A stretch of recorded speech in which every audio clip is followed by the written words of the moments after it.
morning, everybody. Welcome to the Trading Market Technicals morning call video for Wednesday, September the 12th. Yesterday we had a pretty much of a benign day, another inside day, very, very low volume. And if it's one thing or another, the markets are now waiting on what the outcome of the German court ruling with the ECB will be. And it is 5 o'clock in the morning. I will tell you that I was up at 4.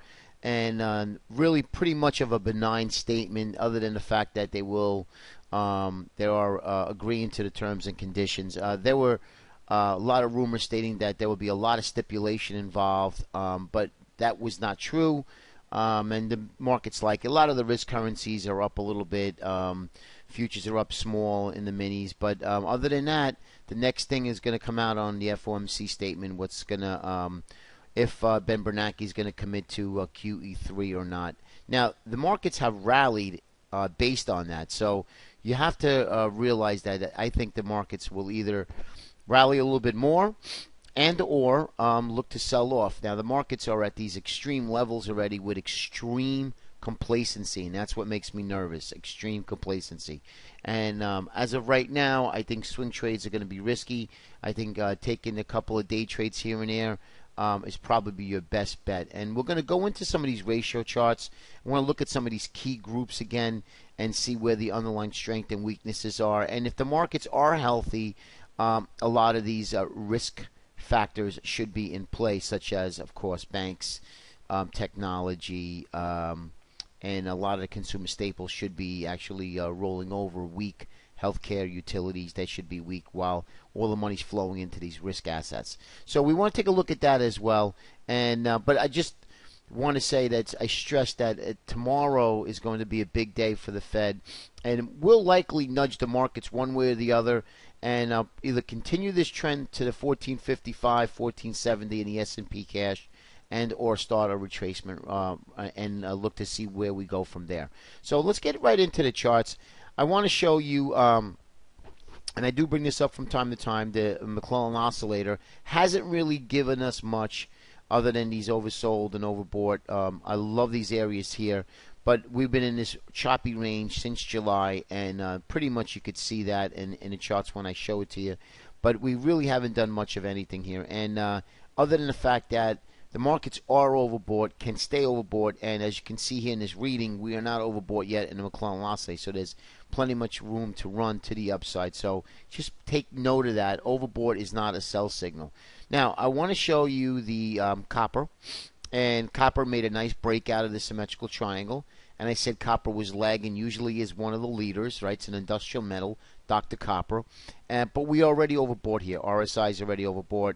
Stochastics already exhausted, and look at our copper and S&P ratio chart. Still lagging the S&P, but again, a nice move. So it definitely is a good sign for the bulls, but again, needs a little bit of rest and a pullback. So a little bull flag pattern right into that 1358, 1360 in a 200-day to unwind his overbought readings would be healthy for the markets itself. SSEC, the Shanghai, as you can see, clearly weak. Another one, if you look back in 2009, you'd notice that the Shanghai rallied prior to the U.S. markets coming out of that 2009 crash. This has not done so yet. So another concerning factor for me. Not that you don't trade, just keep in mind in the back of your mind we do have some red flags that are coming out, but still the bull case definitely outweighs the bearish case for now.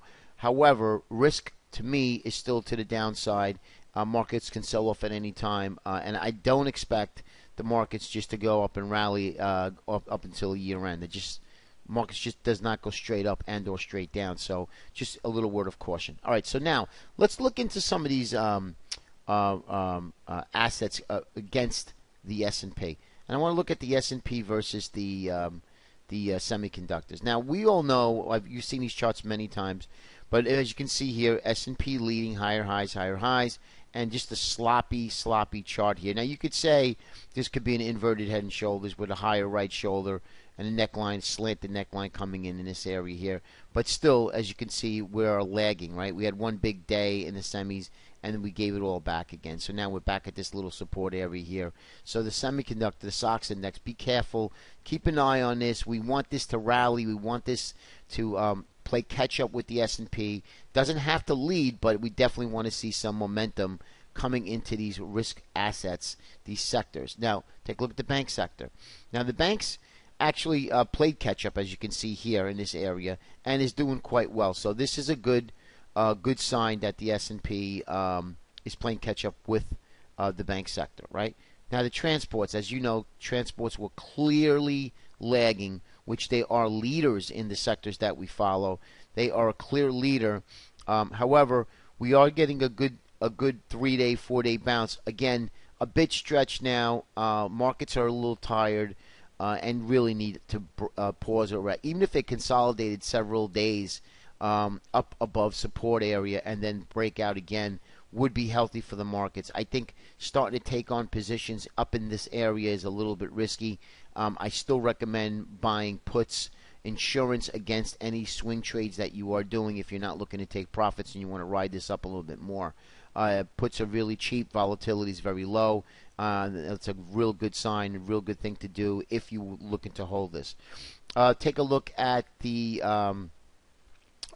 weighted S&P, and I showed you this chart many times. This is the weighted index versus the large cap, and this is another good sign for the bulls. See, we broke out this little consolidation area here. We were rolling over. We ended up catching them. Now we're breaking out again. So this is actually a very good sign. So a lot of good signs for the bulls. With me, I just like to see everything in sync, which right now we're really not. We are at these extreme areas. If the S&P was at 1100, I'd just say buy stocks with both hands, but we're not. We do have a little cracks in the wall, and I like to see a little bit of a pause, a pullback, some sort of a flag pattern on low volume, and then look to buy stocks going into the end of the year on the regular basis. As of right now, we're looking at certain sectors that have been weak and are playing catch up, and that's really the best way to do that, i.e. coal. I mentioned that to you several times the last couple of months. I'll bring up a chart, and a couple of people had emailed me saying they got into some coal stocks and they made some money. All hats off to you guys, and just want to show you that after this segment. Now, S&P, the SPY is 5 minute. You can see we've gone nowhere. We really have gone nowhere. And most markets, really, they actually consolidate more than they trend. So we broke out, consolidate, small breakout, and now we have consolidated for the last 3 to 4 days. Really have gone nowhere. And I recommend people, if they are looking to day trade, right, we all need to make money, look for stocks that have a catalyst. Look for a reason to buy and or short the stocks, whether it be a downgrade, an earnings miss, which right now earnings are non-existent. We're not in earnings season as of right now. But that is what you really want to look for. And something like that, bad news comes out or good news comes out of the stock, that'll give you at least a catalyst on what side of the trend you want to play. Other than the fact of just trading the markets, the general market itself, it's a total waste of time. If you could see here, this is just a waste of time right now. Now, we do have this August slump that does roll over into the first week of August. However, since we have the ECB, the German ruling today, and now we're waiting for Bernanke, it's just another excuse for another pause to see where this market goes. There'll be plenty of opportunity in the next 3 months to really, really make some good money, and I'm really excited about that. Okay, 30-minute S&P. Now, I usually do a top-down approach, but I just wanted to show you with the Bollinger Bands on the 30-minute chart. I mentioned, guys, we have a big tightening of these bands. We're going to make a move one way or the other. We don't know which way. And obviously, it was to the upside. We have a tightening of the bands again. So it could tighten even further. So just be careful here. It looks like there might be a bigger move to come. And I do think, obviously, it will be the FOMC tomorrow. And that will make a move. Unfortunately, they don't tell you in what direction the bands are going to break to, upside and or downside. Take a look at the weekly chart. Now we're getting into weekly charts only because we're so at these levels that we broke out on a daily chart. And as you can see, does you see these volume profiles? Very interesting to see on the daily chart, and they work very, very well. We are at here, 1455 is really the next area of resistance. Now, we broke above it on the 1400. Really light volume up here. We can easily get to the 1579 by year's end and at least match this high. by year's end. I don't expect to get there anytime soon, but 1455 is the next target. We're really not that far away. That could be easily attained tomorrow if the FOMC does give what the market wants. So keep an eye on that. But as you can see, look on the weekly stochastics. We are overbought here, 92%. So look, a healthy pullback back to the 1360 area would be very, very healthy for the markets. Long-term trend line in his weekly chart.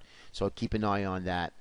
Daily, just to show you that we would now consolidating above this 1422, 1424 area. Again, healthy, big push up. Usually we like to see the market come in and take half of this engulfing candle, but has not done so. So the markets are really really complacent right now. And again, that's what really scares me. So let's keep an eye on that as well. Spider daily, excuse me. Like to see what the volume does here. And again, as you can see, volume is anemic. There is absolutely nothing going on with volume here. But again, back above this area here, so it is healthy. And markets are bullish. There's no two ways about it. To me, I'm just not looking to commit capital at these lofty levels. We can easily take back all of these gains in one day. And that's what I'm being cautious about. And I'm again looking for catalysts to trade. That's the only thing we're looking to do as of right now. There'll be plenty swing trade opportunities moving forward. Russell IWM, good gauge of risk. Again, up at these lofty levels. Now again, we're at these resistance. We need a little bit of a nudge. If we do get that nudge from the FOMC tomorrow, markets can move much higher. Transportation sector. Again, playing catch up here at the 200-day moving average. Really not what I like to see here. I'm not really too crazy the way the transports have been moving. And again, that's one of my concerns with the markets moving higher here. And let's take a look at Apple real quick so we look at big cap tech. Now, Apple had a big down day yesterday, 2 days ago. Follow suit with a little small day. Caught the 20-day moving average.